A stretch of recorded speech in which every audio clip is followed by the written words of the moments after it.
WWE Raw Review July 9th, 2018. And I didn't know Extreme Rules was this Sunday. I had no idea. And I really needed a mid-match promo to remind me. Sheesh, man. What is going on here? We know that Extreme Rules is this Sunday. You said every other break, every other animation, every other time you cut to the announcers. Extreme Rules is this Sunday. Why do we need a mid-match promo commercial at that? It's like, okay, here's the rest hold. Let's do the mid-match promo for Extreme Rules. And like people have the nerve to complain about people hijacking, the crowd hijacking matches. Let's complain about this. Let's get this out of here. But let's get right into the Raw review. Roman Reigns. We kicked off the show with Roman Reigns, and thankfully, they didn't have Roman Reigns out there talking for a long time. He got right to it. Before his promo, Bobby Lashley said that he wanted him to call him out, and Roman Reigns did just that.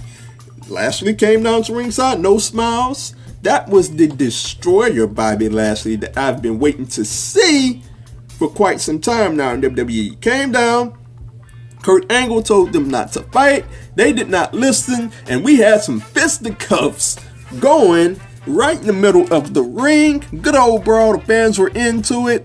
We had the locker room come down. Finn Balor was in mop-up duty, by the way.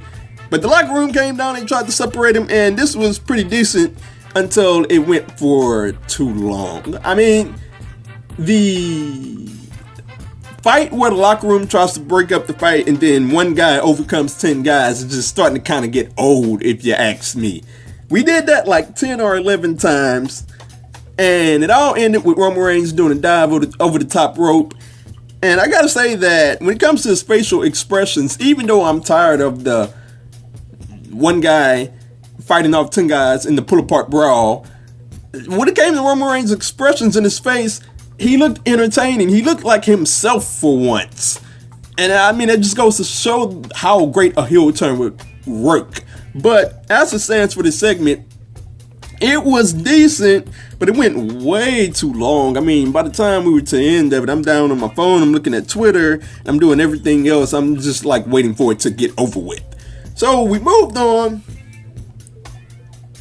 And we moved on to Alexa Bliss and Mickie James. They were looking at the brawl. She said that would be nothing compared to what she would do to Nia Jax this Sunday. And we got the tag match, Alexa Bliss, Mickie James versus Nia Jax and Natalya. Look, I'm going to keep the fluff out of this whole review and keep it real with you, get down to it. There was not much about this match.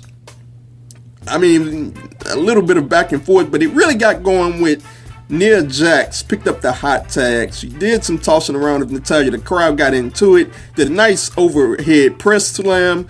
And she picked up the victory with the leg drop. After the match, Alexa Bliss came in. She attacked from behind with the kendo stick. But Nia Jax eventually chased her off. And we are off and running to Extreme Rules this Sunday.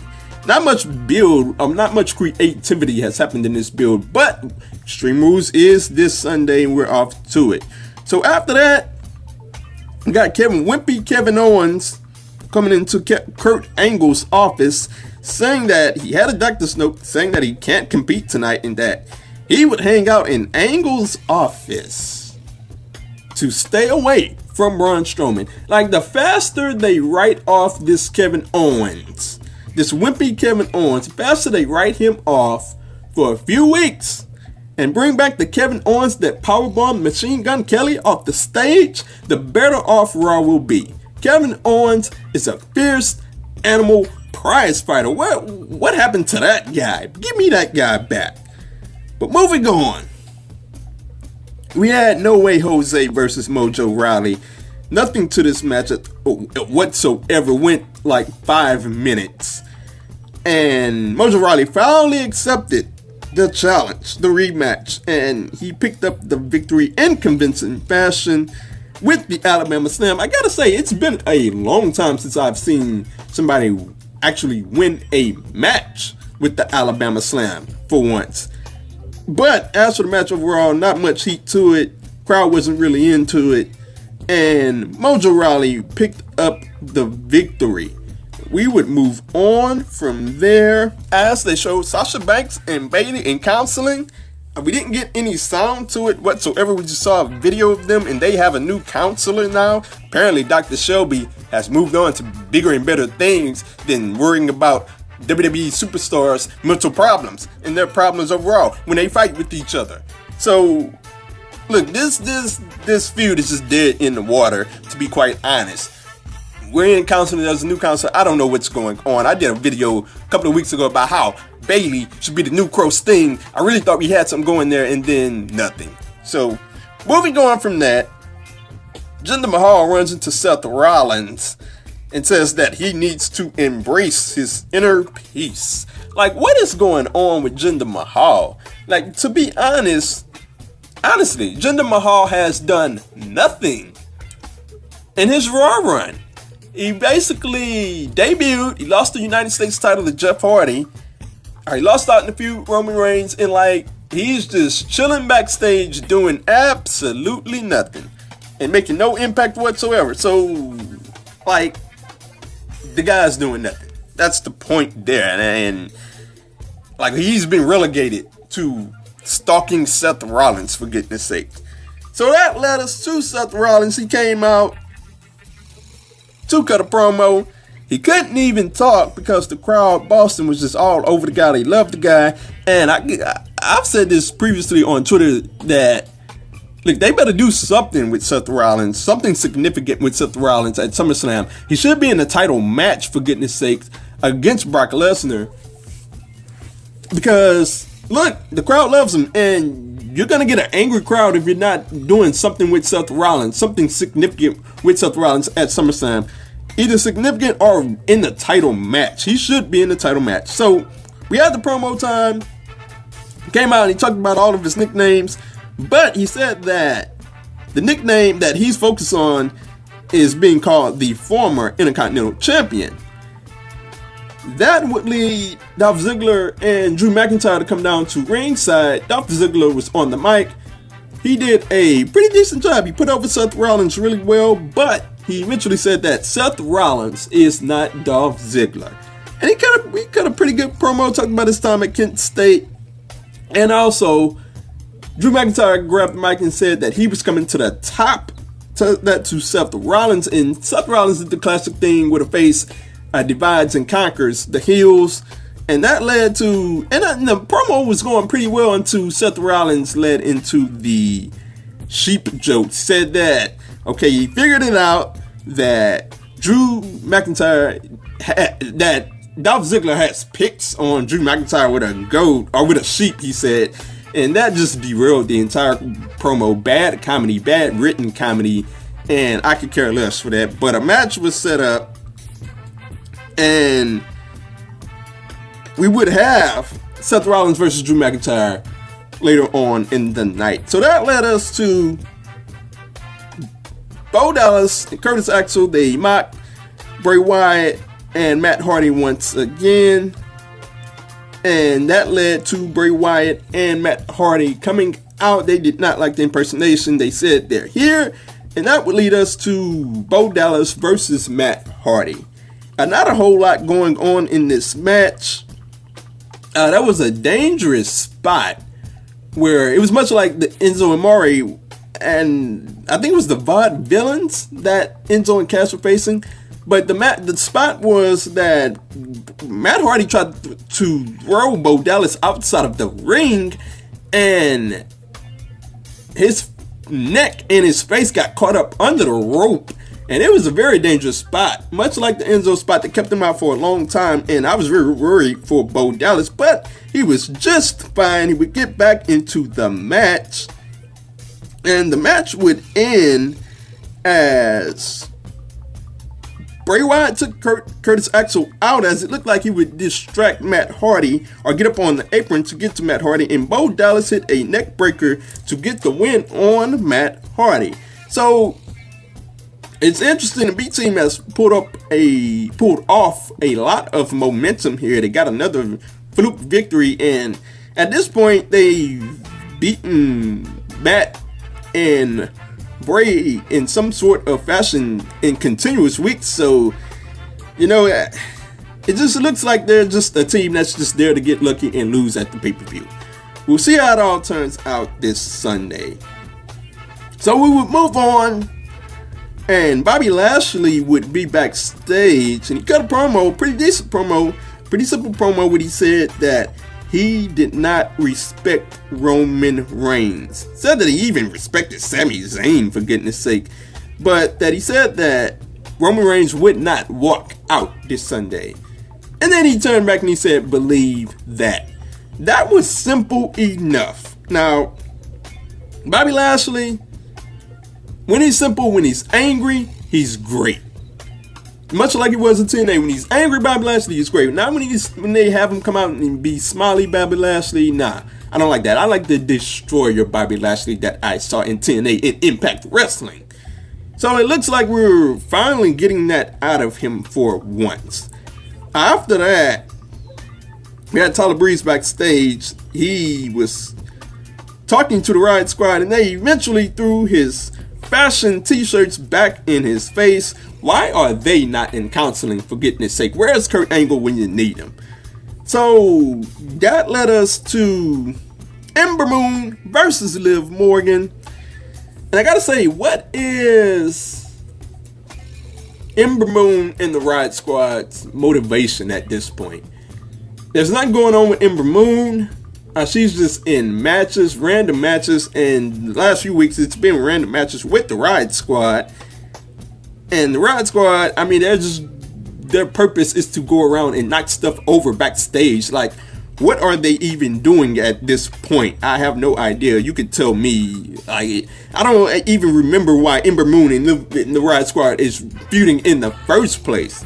So we had this match, and not a whole lot was going on, to be honest with you. And it was not a long match whatsoever. Ember Moon, I gotta say that Ember Moon is just one of the fierce competitors on Monday Night Raw when it comes to the women's division. I mean, her spots are just fierce and fast. But the match would end as Ember Moon had a head scissors on Liv Morgan in the corner, got some knee strikes in, and then she took out Logan's, and that would lead to her cradling Morgan for the victory. So, I mean, it was an okay match.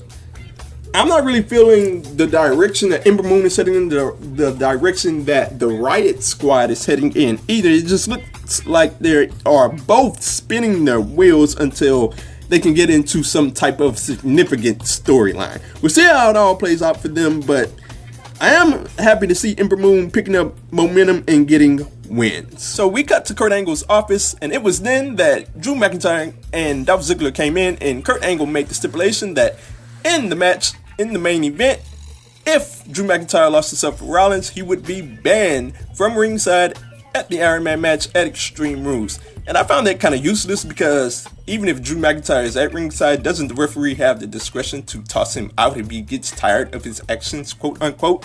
I mean, it is what it is, and it made the main event have a stipulation, so I didn't have that much of a problem with it.